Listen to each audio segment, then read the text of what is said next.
వచ్చిందని వాళ్ళు ఎవరిని వచ్చి ఏమన్నా కంప్లైంట్ చేశారా? ఎవరు చేయలేదు కదా. మరి కేసు ఎవరు పెట్టాడు? ఎవడో థర్డ్ పార్టీ, ఎవడో శంకర్రావు అనేటటువంటి వ్యక్తి. ఏం సంబంధం? ఇప్పుడు నేను మీ దగ్గర పెట్టుబడి పెడితే నేను ఏమైనా లాస్ అయితే మీ కంప్లైంట్ నేను ఇస్తాను. అప్పుడేమన్నా కేసు నమోదైతే దాని మీద విచారణ చేయాలి. అంతే తప్ప జగన్మోహన్ రెడ్డి గారి కంపెనీలో పెట్టుబడులు పెట్టిన దాని మీద ఎవరో ఏదో కంప్లైంట్ చేస్తే, అంటే ముఖ్యమంత్రి కుమారుడిగా ఉండి పెట్టుబడులు పెట్టేశారు అనే దాని మీద కంప్లైంట్ ని వాళ్ళు తీసేసుకొని కోర్టు దాని మీద ఈరోజు సిబిఐ కేసులు నమోదు చేసి ఈరోజు జగన్మోహన్ రెడ్డి గారిని రాజకీయంగా ఏదో వేధించాలనేటువంటి ప్రయత్నం దాదాపుగా మీకు 2010వ సంవత్సరం నుంచి జరుగుతూనే ఉంది. కానీ ఒకటైతే నేను స్పష్టంగా చెప్తా, జగన్మోహన్ రెడ్డి గారి మీద పెట్టినటువంటి ఏ కేసు నిలవదు. ఎందుకంటే ఆ కేసులో ఎవరైతే ప్రభుత్వ అధికారులుగా ఉన్నారో వాళ్ళందరికీ క్లీన్ చిట్ వచ్చేసింది. ఏదైతే బీపీ ఆచార్య గారు మొదలుకొని అనేక మందికి దాంట్లో క్లీన్ చిట్ వచ్చినప్పుడు, అదే విధంగా ఆ కేసులో ఉన్నటువంటి ఆ రోజు కేబినెట్ లో ఉన్నటువంటి మంత్రిగా ఉన్నటువంటి సబితా ఇంద్రారెడ్డి గారు వాళ్ళందరూ క్లీన్ చిట్ గా ఉన్నప్పుడు జగన్మోహన్ రెడ్డి గారి మీద ఎట్లా ఉంటది? కేసు నిలవదు కదా. సో ఎవరికి వీళ్ళందరూ ఏంటంటే రాజకీయంగా జగన్మోహన్ రెడ్డి గారి మీద ఆరోపణలు చేయడానికి ఈ అంశం పనికొస్తుంది తప్ప ఫైనల్ గా తీర్పు వచ్చిన తర్వాత ఇంకేం సమాధానం చెప్పగలుగుతారు వాళ్ళు అవతల మా మీద ఆరోపణలు చేసిన వాళ్ళు? అందుకనే త్వరితగతిన మేము తేల్చమని మేము అడుగుతా ఉన్నాం.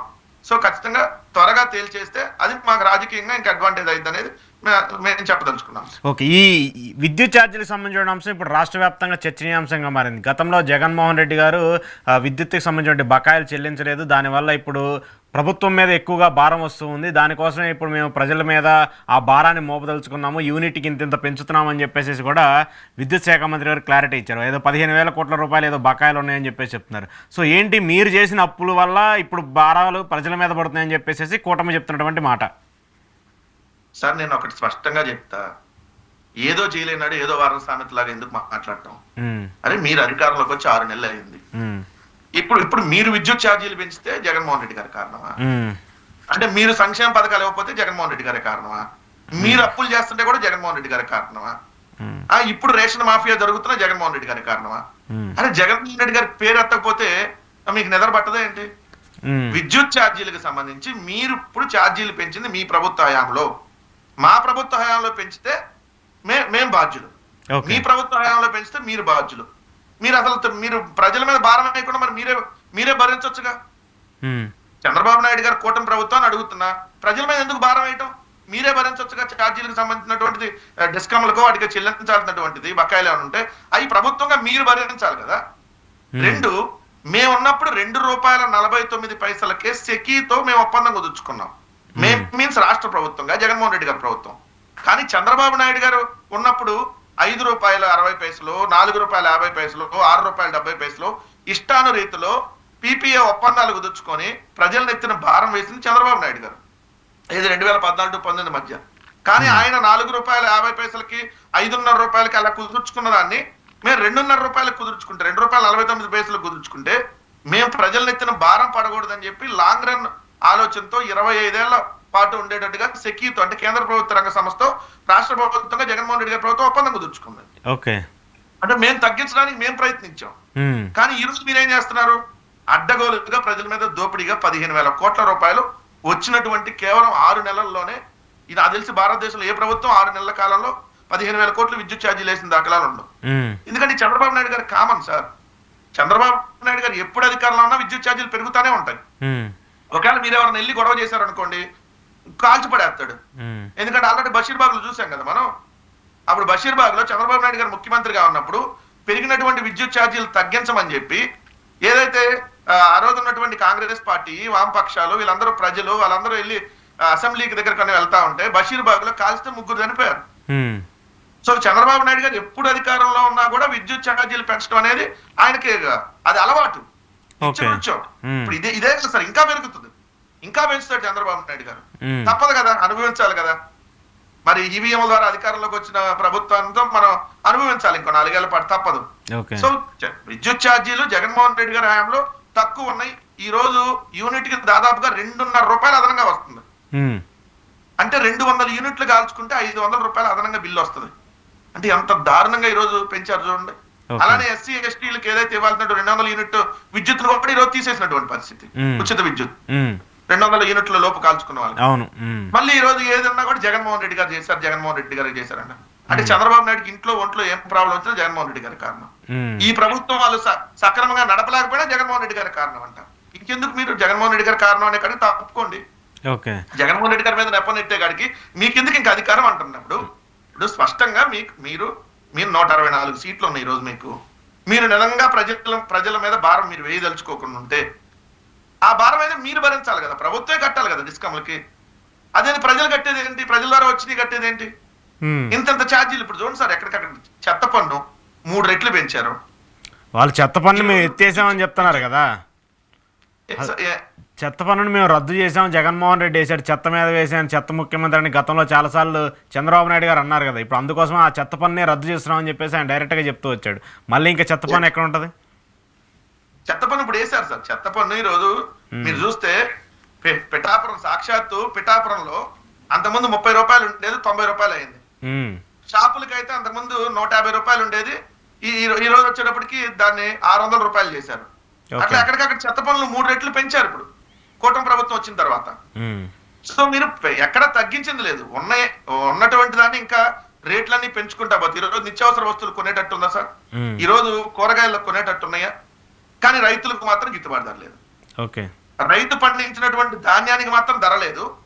బట్ మన సామాన్యులు కొనుక్కోవాలి ఏదన్నా అన్నా కూడా ఈవెన్ ఉప్పు నుంచి పప్పు దాకా, ఏదైతే నూనె నుంచి కూరగాయల దాకా ప్రతి దాని మీద ఈ రోజు ఛార్జీలు విపరీతంగా పెంచేశారు. ఎక్కడికక్కడ ఈ రోజు నిత్యావసర వస్తువులు కొనేటట్లేదు. కనీసం సరే మీరు ఏమైనా ప్రభుత్వం ద్వారా ఏమైనా సంక్షేమ పథకాలు అందించి ఆ డబ్బులు ఏమైనా జనాలకు వచ్చినాయా సరే కొనుక్కుందాం అంటే డబ్బులు రాకపోగా ఉన్నది పోయి ఉంచుకున్నది అని పోయిందన్నటువంటి పరిస్థితిగా ఈ రోజు అదనంగా మీరు ఈ రోజు ప్రజల మీద భారం మోపుతున్నారు తప్ప ఏం కనపడుతుంది? ఈ రోజు ఈ 6 నెలల్లో ఏం కనపడిందంటే దాదాపుగా 67,000 కోట్లు అప్పు తెచ్చారు. ఏం చేశారో తెలియదు. ఈ రోజు రైతులకు పండినటువంటి పంట గిట్టుబాటు ధర లేదు. ఒక్క సంక్షేమ పథకం అందుతున్నటువంటి దాఖలాలు లేవు. బట్ ఈ రోజు ఇంట్లో నుంచి బయటకు వెళ్తే, రోడ్డు మీదకి వెళ్తే రోడ్ ట్యాక్స్, కొత్తగా టోల్ ట్యాక్స్. రేపొద్దున ఇంట్లో నుంచి బయటకు వస్తుంది సార్. ఇంట్లో నుంచి మనం అంటే మన గడపలో నుంచి బయట పెడితే కూడా ట్యాక్స్ అంటారు రేపొద్దున. మీరు జుట్టు కొంచెం ఇంకా పెంచుకోరు సార్ ఎక్కువ. ఇప్పుడు మీకు బాగుంది అట్లా కొంచెం పెంచుకుంటే రేపొద్దు మీ జుట్టు పెంచారు కాబట్టి జుట్టు మీద కూడా ట్యాక్స్ అంటారు. అంత దారుణంగా ఉంది పరిస్థితి. సో ఈ రోజు రాష్ట్రంలో మళ్ళీ దీనికి ఏం కారణం అంటే జగన్మోహన్ రెడ్డి గారి కారణం అంట. బుడ మీద వరద వచ్చినా జగన్మోహన్ రెడ్డి గారి కారణం. అమెరికాలో కేసు పెట్టినా, అమెరికాలో అదాని మీద కేసు నమోదైనా జగన్ గారే కారణం. అరే ఏదన్నా జగన్ గారే. జగన్ ఫోపి ఏమన్నా పట్టుకొని వీళ్ళు అసలు ఇంట్లో నుంచి బయటకు వచ్చిన పరిస్థితి చంద్రబాబు నాయుడు గారు కనపట్లేదు సార్. ఎందుకంటే ప్రధాని మా మీద నడుతున్నాడు. అయ్యో బాబు మేము అధికారంలో లేము ఈ రోజు, మీరు ప్రతిపక్షంలో ఉన్నాం. సో మీరు ఈవీఎం ద్వారా ఎట్టొకటి అధికారంలోకి వచ్చారు. సరే దొంగదారిలో వచ్చినా మంచి పరిపాలన అందించమని అడుగుతా ఉన్నాం. సో పెంచినటువంటి విద్యుత్ ఛార్జీల్ని తగ్గించండి. ఇంకా తగ్గించరు కాబట్టి ఇంకా దయచేసి పెంచొద్దు. ఇప్పటికే 15,000 కోట్లు వేశారు, ఇంకా పెంచుతారు సార్. వీళ్ళు అన్ని పెరిగితే అనుభవించాలి తప్పదు. ఓకే, నిన్న భేటీ అయ్యారు ముఖ్యమంత్రి గారు, ఉప ముఖ్యమంత్రి గారు ఇద్దరు కొన్ని కీలక సమావేశాలు. అది ఏదైతే రేషన్ బియ్యానికి సంబంధించిన అంశం ఉందో పవన్ కళ్యాణ్ గారు దాని మీద చాలా పెద్ద ఎత్తున పోరాటం చేస్తూ వస్తున్నారని చెప్పేసి ఒకటి ఉంది. దాంతోపాటు రాజ్యసభ సీట్లకు సంబంధించి మీ పార్టీ నుంచి ఎవరైతే రాజీనామా చేసి వెళ్ళి ఆ పార్టీలో చేరారో దాని మీద కూడా జనసేనకి ఇవ్వాలా, బీజేపీకి ఇవ్వాలనేటువంటి ఒక చిన్న వాళ్ళిద్దరి మధ్య మాటల డిస్కషన్ కూడా జరిగినట్టు మనకు తెలుస్తుంది. ఏం చెప్తారు ఈ రేషన్ బియ్యంకి సంబంధించి, రాజ్యసభకు సంబంధించి? సార్ ఇప్పుడు డైవర్షన్ పాలిటిక్స్ లో పవన్ కళ్యాణ్ దించుతారు. దించినాక ఈ ఉప ముఖ్యమంత్రి అంటే ఉపము వల్ల ఉపమా అయిపోతాడు ఫైనల్ గా. అదే అయింది కదా, సీజ్ ద షిప్. ఇప్పుడు దేశవ్యాప్తంగా సార్, ప్రపంచ వ్యాప్తంగా తెలుగు వారిలో ట్రెండింగ్ ఏంటో తెలుసా? ఇంకా నేషనల్ మీడియా కూడా చూపిస్తుంది బాగా. సీజ్ ద షిప్ అని. ఇప్పుడు మొన్నదా పిఠాపురం ఎమ్మెల్యే తాలూకా అన్నారు కదా, ఇప్పుడు షీజ్ ద షిప్ తాలూకా అంటున్నారు. మీరు ఎవరంటే షీజ్ ద షిప్ తాలూకా అంటున్నారు వాళ్ళు, జనసేన వాళ్ళు. అంటే వాళ్ళకి అర్థం కావట్లేదు ఈయన మాట్లాడింది విపరీతంగా ట్రోల్ అవుతుంది, నవ్వుకుంటున్నారన్న విషయం వాళ్ళకే తెలియదు. ఎందుకంటే అంతా ఉండేది హాఫ్ నాలెడ్జ్, జన సైనికులు కాదు, హాఫ్ నాలెడ్జ్ బ్యాలెన్స్ అక్కడ ఉంటుంది. రేషన్ బియ్యం సార్, రేషన్ బియ్యం నిజంగా అక్రమంగా ఎక్కడైనా తరలిస్తుంటే పట్టుకోవాలి. దీన్ని ఎవరు కూడా కాదంటలా. పీడిఎఫ్ బియ్యం ఏదైతే రేషన్ బియ్యానికి సంబంధించి పేదలకు డిస్ట్రిబ్యూషన్ చేసేటటువంటి పీడిఎఫ్ బియ్యం ఏదైతే ఉంటుందో ఆ పేదలకు డిస్ట్రిబ్యూట్ చేసేటటువంటి బియ్యాన్ని అక్రమంగా తరలిస్తున్నారు అనేది సాక్షాత్తు మీ పిఠాపురంలో జరిగింది. మరి ఎమ్మెల్యే నువ్వే కదా అక్కడ.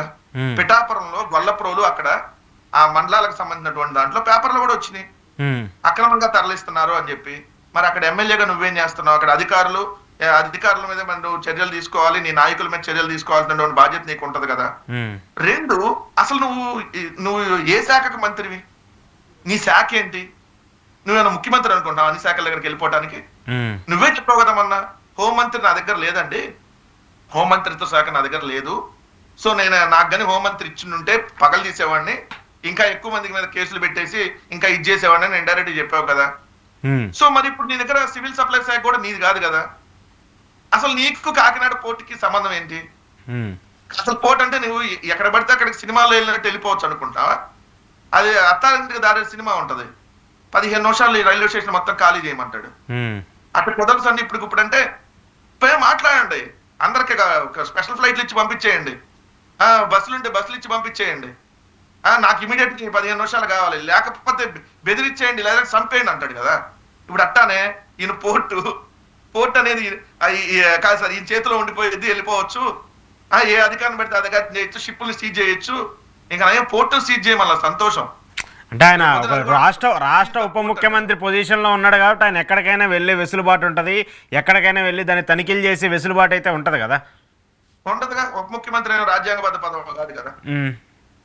ఉప ముఖ్యమంత్రి అనేది చంద్రబాబు నాయుడు ఇచ్చిన ముష్టి, చంద్రబాబు నాయుడు ఇచ్చిన ముష్టి. ఈయనకి ఎమ్మెల్యే పదవి అనేది ఈవీఎంల ద్వారా వచ్చినటువంటి ట్యాంపరింగ్ ద్వారా వచ్చినటువంటి పదవి. నేను అడిగి పడితే అడిగి వెళ్ళిపోతా అంటే సరస్వతి భూముల దగ్గరికి వెళ్ళిపోయాడు కదా చంద్రబాబు నాయుడు చెప్పంగానే. ఆయన ఉసుకోనగా నేను లస్కో అంటే పరిగెత్తాడు కదా. అట్లానే ఇప్పుడు టాపిక్ డైవర్ట్ చేయడానికి, ఏం టాపిక్ డైవర్ట్ చేయడానికో తెలుసారు? ఇప్పుడు ఆంధ్రప్రదేశ్ రాష్ట్ర వ్యాప్తంగా రైతాంగం ఈ రోజు దయనీయ స్థితిలో ఉంది. తుఫానులు వచ్చినాయి, పండినటువంటి పంటకి గిట్టుబాటు ధర లేదు, ఓ పక్క పంట నష్టం జరిగింది. సరే కొంత బియ్యం వచ్చినాయి, అదే ఏదైతే రైస్ వచ్చిందో ఆ రైస్ ని ఈ రోజు అమ్ముకుందాం అంటే 1725 రూపాయలకి 75 కేజీల బియ్యాన్ని కొనాలి ప్రభుత్వం.